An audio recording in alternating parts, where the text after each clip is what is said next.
کے بعد ہم حاضر ہیں پروگرام علمی محفل میں. آپ دیکھ رہے ہیں آج ہمارے ساتھ جو شخصیت ہیں ڈاکٹر تقی عابدی صاحب, کسی تعارف کی محتاج نہیں, اتنی بڑی شخصیت کی جنہوں نے 61 کتابیں لکھی ہیں اور آج وہ ہمارے ساتھ موجود ہیں. ہم ان سے پوچھتے ہیں قبلہ, سب سے پہلے تو یہ تھا کہ ایک علمی دور ہوتا تھا, ایک زمانہ تھا کہ علمی دور ہوتا تھا اور انسان جو ہے وہ تعلیم حاصل کرتا تھا ادب کے لیے, احترام کے لیے, عزت کے لیے.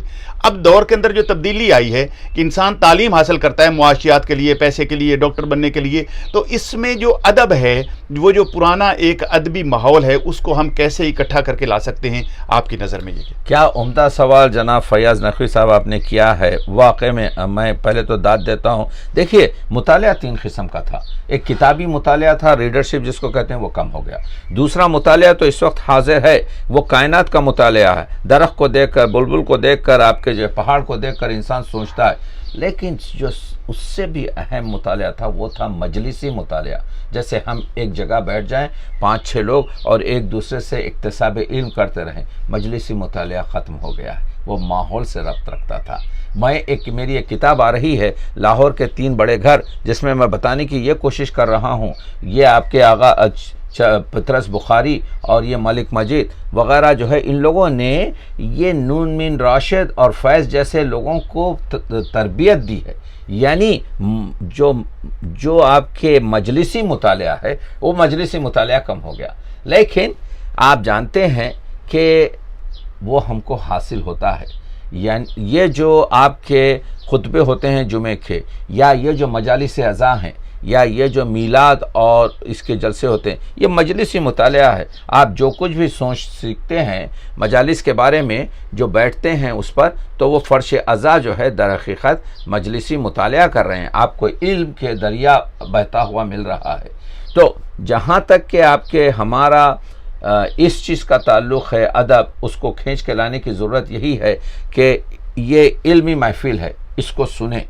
یہ دریا بہہ رہا ہے, اپنی اپنی زمینوں کو زرخیز کر لیں, اپنے بچوں کو بٹھا کر سنائیں کہ دیکھو یہ شخص کیا کہہ رہا ہے.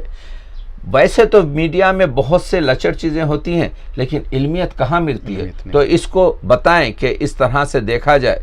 حسن یوسف کو جو ہے فیاض صاحب کنویں میں بند کرنے کی ضرورت نہیں ہے, بلکہ حسن یوسف کو بازار مصر میں نہیں بلکہ دنیا کے ہر بازار میں پیش کرنے کی ضرورت ہے. اور آپ جو پیش کر رہے ہیں یہ حسن یوسف ہے. ڈاکٹر صاحب, میں پھر اسی سوال کی طرف آؤں گا اور میں چاہوں گا کہ کوئی اس کو, آپ جیسی شخصیات, ادبی شخصیات ہمیں اس کا حل دے سکتی ہیں. پرانے زمانے میں ہمیشہ یہ رہا ہے کہ جو ادبی شخصیات ہوتی ہیں, شاعر ہوتے تھے, اور ان سے انسان معاشرے کو سنوارتا تھا, معاشرے میں ادب لایا جاتا تھا اور ادبی معاشرہ قائم ہوتا تھا. اب جو دور ہے یہ سیاسی معاشرے کا آ گیا ہے, تو ہمیں ادبی معاشرے کی طرف ہم واپس کیسے لے جا سکتے ہیں اپنی قوم کو؟ بہت عمدہ سوال ہے. دیکھیے, ادبی معاشرے, ایک چیز یہ ہے کہ ہم پوری جو ہے بلیم جس کو کہہ سکتے ہیں, شکایت جامعہ پہ نہیں رکھ سکتے. ہمارے پاس اب وہ ادیب, وہ شعراء نہیں رہے جو جامعہ کو آپ کے جو ہے کچھ دے سکیں. یعنی 1 گھنٹے کی تقریر کرتا ہے ایک مقرر, اور اس میں 5 نئے پوائنٹ بھی پیش نہیں کر سکتا, جس کی وجہ سے لوگ بدظن ہو چکے ہیں. تو آپ یہ سمجھیے کہ سننے والے بہت انٹیلیجنٹ ہیں, ان کو آپ گھاس نہیں ڈال سکتے. ہم کو چاہیے کہ زعفران بکھیریں, ہم کو چاہیے کہ محنت کریں, ہم کو چاہیے کہ سوال کا صحیح جواب دیں. میں جیسا عرض کر رہا ہوں, ڈیمانڈ اینڈ سپلائی جو ہے ہر دور میں قائم ہے. ہمارے پاس ادبا نے وہ انصاف نہیں کیا اپنے قارئین, اپنے ناظرین کے ساتھ جو ان کا کام تھا. مطالعہ کر کر, پڑھ کر, لکھ کر, آ کر آپ کے بات کرنی چاہیے. لوگوں کے وقت کو آپ فری نہ سمجھے کہ آئیں بائیں شائیں کر کے چلے جائیں. تو دونوں طرف ہے آگ برابر لگی ہوئی. ایک تو سننے والوں کے پاس وہ آپ کے دلچسپی نہیں رہی, ایک آپ کے کہنے والوں کے. تو آسان طریقہ یہ ہے کہ مقررین کو چاہیے کہ اسٹڈی کریں, اس پوائنٹ پر رہیں اور صحیح بات کریں, اور یہ سنیں کہ یہ گرد بیٹھے گی تو معلوم ہوگا کہ محمل میں کون سی لیلا سوار ہے. تو یہ ہم کون سی ایسی محافل ہیں جن کا انعقاد کیا کریں تھے ہم, تاکہ جو نئی نسل ہے ہم اس کو اس پلیٹ فارم پر لے آئیں؟ جب تک کہ ہم اردو ادب کو نئی نسل سے نہیں جوڑیں گے، جب تک کہ ہم اردو ادب کو نئی ٹیکنالوجی سے نہیں جوڑیں گے، جب تک کہ ہم اردو ادب کو روٹی روزگار سے نہیں جوڑیں گے، جب تک کہ ہم اپنی نئی نسل کو اپنے گروپ میں شامل نہیں کریں گے، میرے کتنے آپ کے جوان شعراء اور شاعرات ہیں جن کی کوئی ہمت افزائی نہیں کی جا سکتی۔ میں یہ بوڑھے شاعروں سے پوچھنا چاہتا ہوں کہ تم جب بچے تھے تو تم کو تو یہ لوگوں نے آپ کے جو ہے اپنے اساتذہ نے بہت تربیت دی، اب میرا جوان شاعر جب پڑھتا ہے تو ان کے سر نیچے ہیں، کوئی بات کر رہا ہے، کوئی نکل کے چلا جا رہا ہے، ان کی ہمت افزائی تو کیا، ان کو پوری طریقے سے آپ کے جو ہے پسپائی سے سابقہ کرتا ہے، گروپ بندی ہو رہی ہے۔ میرے پاس بہترین آپ کے شاعرات ہیں جو نظامت کر رہے ہیں، جو ان کو جو ہے سراہنے کے بجائے ان کے ساتھ آپ کے جو ہے وہ ایک ہی جملہ جو کہتا ہے، ایک بیٹھا ہوا آپ کے جو ہے وہ صرف منفی کی گفتگو کرتا ہے۔ تو کہنے کا مطلب یہ ہے کہ اگر ہم کو یقیناً 1903 میں اردو آپ کے ترقی بورڈ بنا، آج ہمارے پاس اردو تحفظ بورڈ کی ضرورت لاحق ہو گئی ہے۔ اس کی وجہ یہ ہے کہ ہم نے امانت میں خیانت کی ہے، ہم کو اس چیز کو قبول کرنا چاہیے۔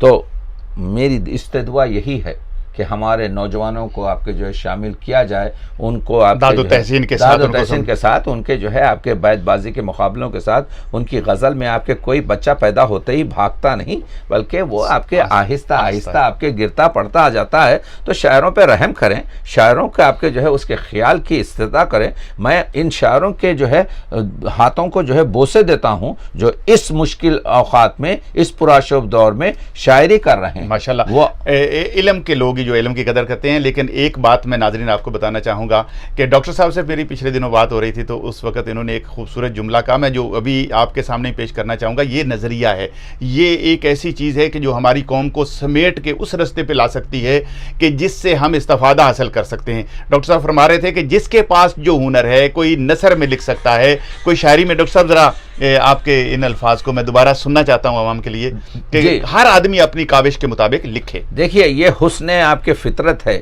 یہ اللہ کی دین ہے کہ اللہ نے ہر ایک شخص، ہر ایک آپ کے نفس کو ایک استطاعت دی ہے، ایک حسن دیا ہے۔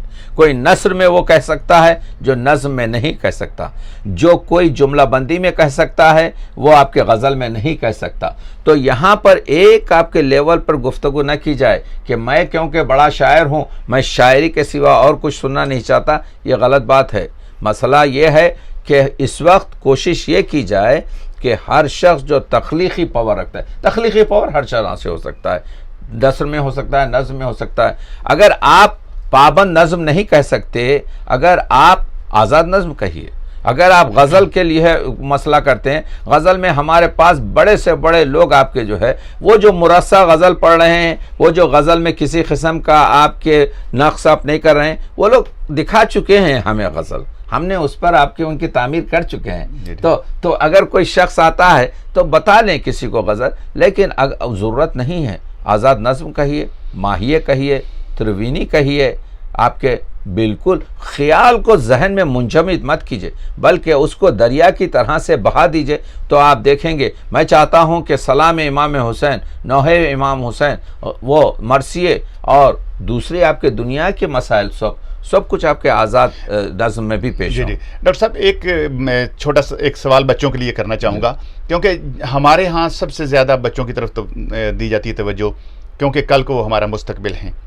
اس میں جو ٹین ایجرز ہیں، بچے ہیں، آپ نے 16-17 سال میں شاعری شروع کر دی، بچوں کو ہم کیسے انوالو کر سکتے ہیں؟ کوئی ایسا آپ نے کوئی طریقہ اختیار کیا ہو کہ آپ ٹورنٹو میں رہ رہے ہیں تو وہاں پر یا کوئی اکیڈمی یا مختلف ایک بزم ادب بنا کے ہم بچوں کو لے کے چلیں تاکہ ہم ان سے ایک اچھے شاعر اور ادیب حاصل کر سکیں؟ بہت عمدہ چیز ہے۔ دیکھیے، بچے جو ہیں ہچکچاتے ہیں تو کیا جائے کہ ایک مصرع دیا جائے، ایک مضمون دیا جائے، ٹھیک ہے، مضمون دیا جائے اور کہا جائے کہ اس پہ لکھیں۔ جو لوگ چاہتے ہیں کہ آپ کے پابند طریقے سے لکھیں، جو آزاد چاہتے ہیں آزاد طریقے سے لکھیں۔ یعنی بچوں کو یہ اجازت دی جائے کہ اپنے ہی گروپ میں بیٹھ کر ایک مصرع طرح ہو یا مضمون کا عنوان ہو، اس پر شاعری کریں اور اسی کو آگے بڑھائیں۔ وہ گروپ ایسا ہو کہ وہاں پر جو لوگ ہوں، ایک دو لوگ جن کو یعنی عروس پر یا شاعری کے دوسری چیزوں پر سجود ہے، تو یہ جلسات کی ضرورت ہے۔ یہی جلسات کی ضرورت ہے جو ان کو نکھاریں گے، جو ان کا جو شرمندہ اور وہ جو اسٹریس ہے اس کو کم کریں گے. تو آپ دیکھیں گے ہمارے پاس اس وقت بہت بڑی آپ کے جو ہے وہ کمی یہ ہو گئی ہے کہ جوان ہمارا شعر نہیں کہہ رہا ہے، تخلیق نہیں کر رہا ہے. تو کسی طریقے سے تخلیق کریں. ابھی مجھے جو ہے آپ کے بغداد سے ایک شخص نے کہا کہ آج جب میں یہاں پر ہوں تو مجھے آج آپ کے جو ہے ایک پیغمبر اکرم پر ایک بہت بڑی آپ کے جو ہے کانفرنس ہو رہی ہے اس وقت کربلا میں، مجھے اس میں ہونا چاہیے تھا، لیکن میں نے یہ کہا کہ میں بعد میں حاضر ہوں گا، لیکن میں نے اپنا مضمون بھیج دیا. اس میں کوشش یہی کی گئی ہے، اس میں کوشش یہ کی گئی ہے کہ جوانوں کو انوالو کیا جائے.